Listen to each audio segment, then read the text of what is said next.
Siapa yang nak tahu tentang akaun Gap simpanan emas, boleh stay dan tengok video ni sampai habis. Akaun Gap ni macam simpanan akaun biasa juga.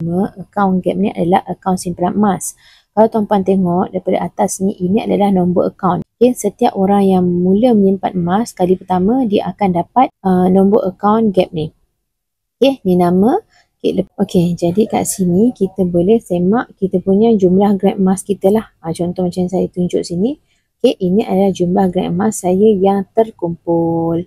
Okay, jadi kita boleh matikan lah. Contoh maksudnya kita boleh buka dan kita boleh juga tutup. Sama macam dekat akaun bank kita lah. Kan? Okay, so dekat history ni adalah fungsi di mana kita boleh tengok sejarah kita top up emas.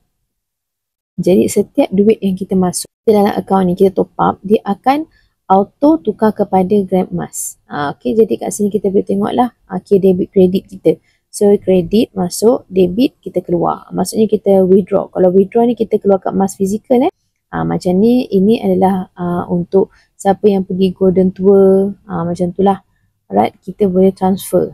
Tapi bukan kita, ni sistem. Sistem yang akan transfer. Alright. Okay, jadi dekat history ni juga kita boleh semak auto debit kita, Arahnu dan emas yang kita dah keluarkan secara fizikal. Okay, kalau kita tengok balik semula daripada depan ni.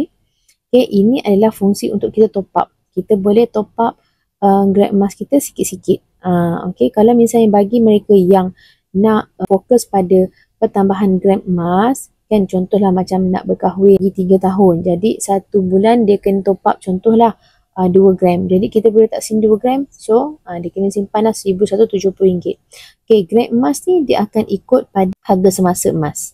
Okay, jadi bagi yang nak fokus pada pertambahan gram, dia akan isi pada gram. Tapi bagi yang nak santai-santai kan, contoh nak simpan 100, contoh nak simpan 150, so dia akan tambah kat sini je lah.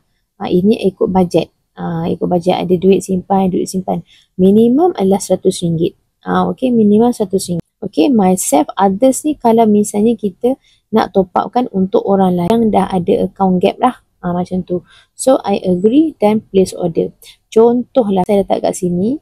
Okay, saya letak sini 100. Okay, simpan. Okay, lepas tu I agree. Okay, place order. Tekan OK. Dia akan bawa tuan-puan pada online banking. Jadi kat sini, tuan-puan boleh pilih lah bank mana yang tuan-puan punya account tuan-puan buat online banking tu. Okay, contohlah kalau tuan-puan pergi bank to you.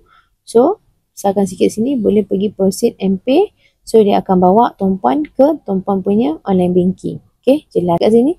Tuan-puan boleh buat lah sampai habis. Sampai dia akan jadi berjaya.